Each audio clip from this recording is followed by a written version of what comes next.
दादी जी से इजाजत लूंगा कि मैं आपके सम्मान में खड़ा होकर के बोलूं, क्योंकि मैं जानता हूं मैं बैठ के बोलूंगा तो पीछे लोग सोने लग जाएंगे और जब मैं खड़ा होकर बोलूंगा तो कम से कम बैठ करके अच्छे ढंग से सुन पाएंगे। मंच के मध्य में सुशोभित अध्यात्म साधना का महान शिखर व्यक्तित्व परम आदरणीय दादी राजयोगिनी डॉक्टर रतन मोहिनी जी, मंच पर उपस्थित अध्यात्म साधना के सभी महान सुमेरुगण, उपस्थित बंधुओं और बहनों, बूंदें लाखों बरसती है किंतु बूंद वही मोती बनती है जो स्वाति नक्षत्र में सीप के मुंह में डल जाती है। नक्षत्र अनगिन उगते हैं किंतु नक्षत्र वही पूजा जाता है जो किसी कार्य को सिद्धि के द्वार पहुंचा दे।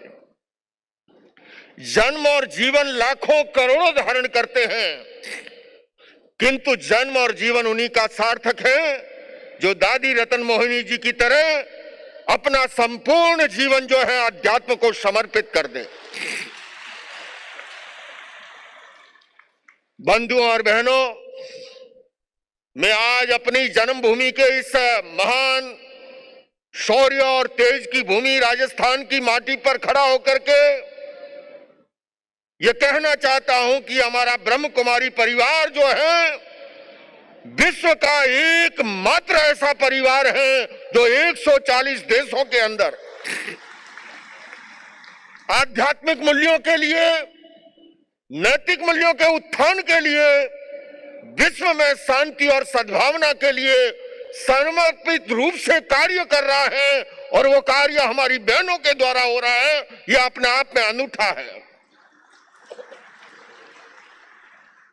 मैं आज जब दादी जी का, हमारी सबसे प्रिय दादी जी का जन्मदिन मना रहे हैं, मेरा ये सौभाग्य रहा है कि मैं इसी प्रांगण में हमारी दादी प्रकाशमणि जी के जन्मोत्सव पर उपस्थित हुआ। मैं इसी प्रांगण में दादी जानकी जी के 100वें वर्ष के अवसर पर उपस्थित था।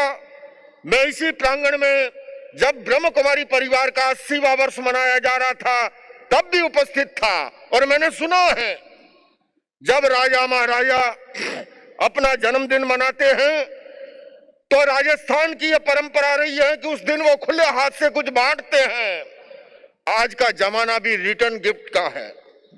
दादी, मैं आज आपसे कुछ मांगने आया हूं और मैं केवल आपसे यह मांग करता हूं कि आपका 100वां वर्ष जब मनाएं हम सभी इसी तरह से यहां उपस्थित रहे।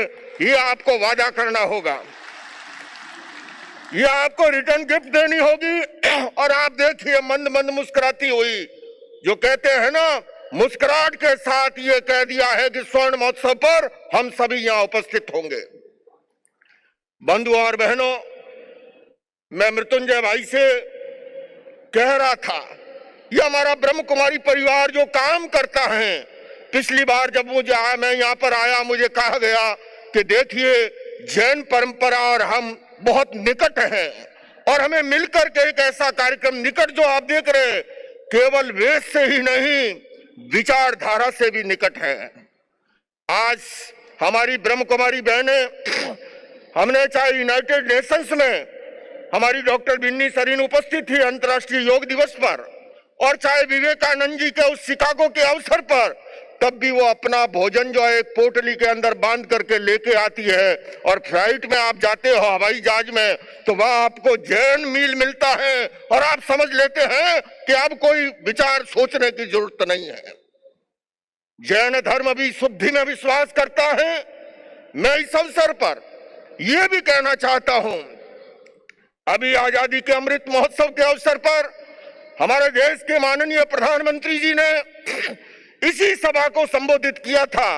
मैं इस मंच से भारत सरकार से कहना चाहता हूं कि वास्तव के अंदर हमारी ये दादियां ये भारत रत्न हैं सचमुच में भारत रत्न का कोई हकदार है और हमारे ब्रह्म कुमारी की ये महान दादियां हैं। मैं यहां पर उपस्थित होकर के ही नहीं, मैं ऐसा क्यों कह रहा हूं, मैं लंबा समय नहीं लूंगा। हमारे सबके अंदर 3 प्रकार की चेतना है। एक है स्वार्थ की चेतना, दूसरी है परार्थ की चेतना और तीसरी है परमार्थ की चेतना। सरल भाषा में अगर कहूं, स्वार्थ का मतलब है मेरा सो मेरा, तेरा सो भी मेरा, यह है स्वार्थ। परार्थ का अर्थ है तेरा, मेरा सो मेरा और तेरा सो तेरा। किंतु परमार्थ का मतलब है तेरा सो तेरा, मेरा सो भी तेरा।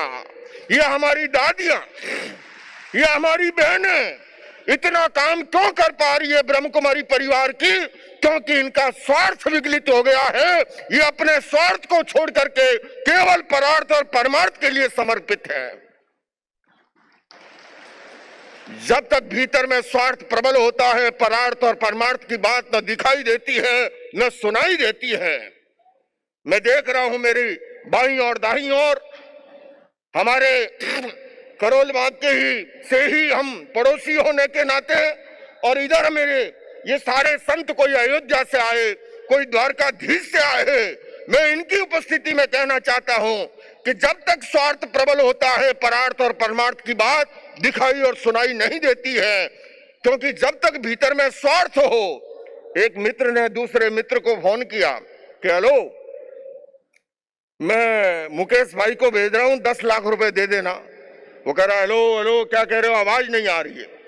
अरे उसने कहा अरे अलिया, मैंने जो 10 लाख रुपए दिए थे मुकेश को लेने भेज रहा हूं। बोले हेलो हेलो क्या कह रहे हो, आवाज नहीं आ रही है। अब जमाना मोबाइल का नहीं था, बीच में ऑपरेटर था। उसने कहा जी आवाज तो बड़ी साफ आ रही है, 10 लाख रुपए मांग रहा। बोले तेरे को सुनाई देता हो तू दे दे, मेरे को तो सुनाई दे नहीं रहा है। जब तक भीतर में स्वार्थ होता है, परार्थ और परमार्थ की बात सुनाई नहीं देती है। ये हमारी ब्रह्म कुमारी बहनें इसलिए इतना काम कर पा रही है क्योंकि इनका स्वार्थ विगलित हो गया है। इसलिए मैं हमारी दादी रतन मोहिनी जी के सम्मान में यह कहना चाहूंगा, युग के सृजनहार तुम्हारा अभिनंदन, युग की सृजनहार तुम्हारा अभिनंदन और मानवता की अवतार तुम्हारा अभिनंदन। मांगता है लोकेश, मांगता है लोकेश एक ही वरदान, स्वर्ण जयंती पर हम उपस्थित हो, यही मेरी आज है आपसे मांग। इन्हीं शब्दों के साथ मैं इन सभी संतों के सम्मान में भी कहूंगा और बधाई देना चाहता हूं मृत्युंजय भाई आपको, ब्रिजमोहन भाई आपको। आप इस तरह का सम्मेलन बुलाते हैं।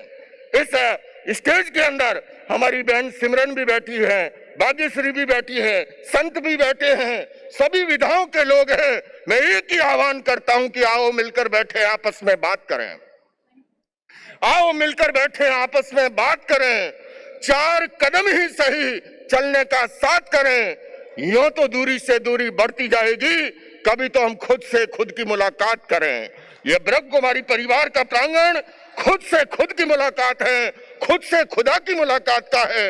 इन्हीं शब्दों के साथ पुणे में दादी जी को कोटि कोटि बधाई देता हूं, शुभकामनाएं देता हूं, अभिनंदन करता हूं और जैन धर्म की ओर से, अहिंसा विश्व भारती के परिवार की ओर से आपको निमंत्रण भी देता हूं कि आगामी 17 अप्रैल को भारत की राजधानी दिल्ली जयपुर हाईवे टच मानेसर से नजदीक मेदांता हॉस्पिटल के सामने एक विश्व शांति केंद्र का भूमि पूजन के साथ शुभारंभ हो रहा है।